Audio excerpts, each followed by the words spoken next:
Welcome to TradeTheMBI.com. This is Jonas Reporters for the 27th of April, and continuation from a downside move. We had that gap up, which, given the readings, was fairly weak, considering what we were seeing from our MBI readings with the white leading. Still is. It's faded off a little bit to start with here.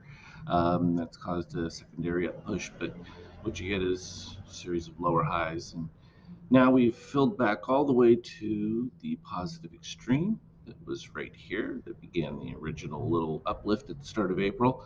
So pretty much wiped out everything April did pretty quick. Not a shock. We're still a little ways away from that pull at the 4008 previous algo that had been there for a while. But filling this positive extreme was a necessary one, particularly now that you have a complete reset of everything. Gives potential for turnaround, but still, with the negative shakeout, that the only thing holding things from getting worse is the fact that the steel has turned around. Short-term buyers lifting, and obviously we've got the dip of the orange, so we'll be looking for the two of those to come into contact. But any move back up of orange, I think we would see extended move lower. Still, with the white leading, expectation is always to move back towards the 50% line. So we'll continue to follow that. The NQ did much better, obviously because of the earnings setup, and you can see. So now we have a divergence between the two, and this is sort of what's happened for the last couple of months, where we've seen the Nasdaq take the lead in pulling things around to hold on to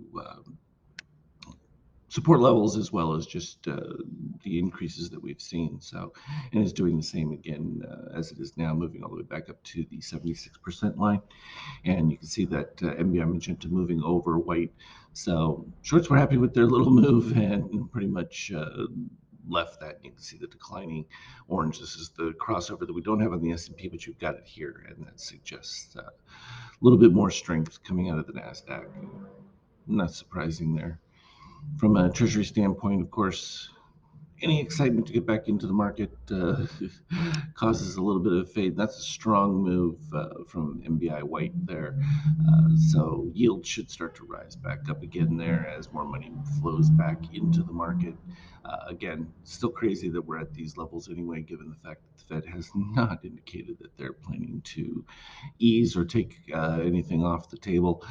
Oil pulling that complete fill and then some of the gap up here, and that's going to be helpful. But again, it's going to take a while.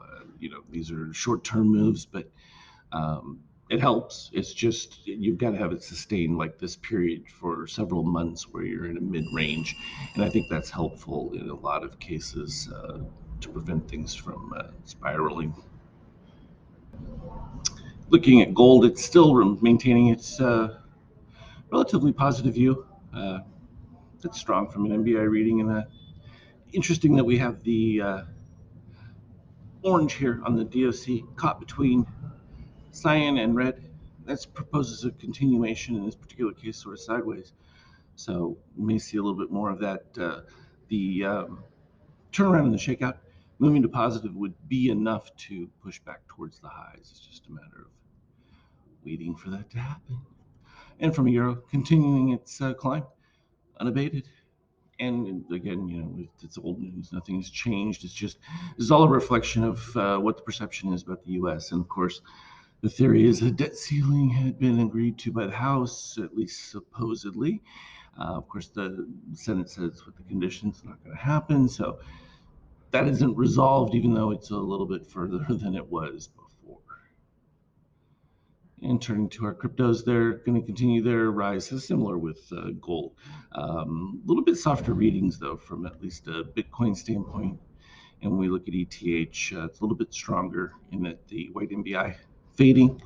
So it's interesting. We're seeing quite a divergence amongst a lot of different asset classes, simply because there's a lot of uncertainty as to how things are going to play out with this, because it's really the uncharted area. I mean, really haven't had these kinds of counterplays ever, really, especially with the amount of debt and everything relative to what it was in the 70s, 80s. Is no comparison. So really hard for some of the market makers to really get an idea.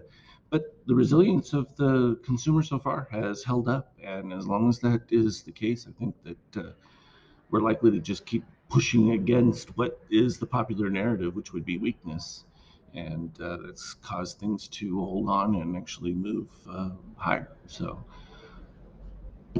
and we won't even get started on the TS, and it's in and out. It was good yesterday, and then it woke up this morning to a collapse. So that's the long and the short of it for now.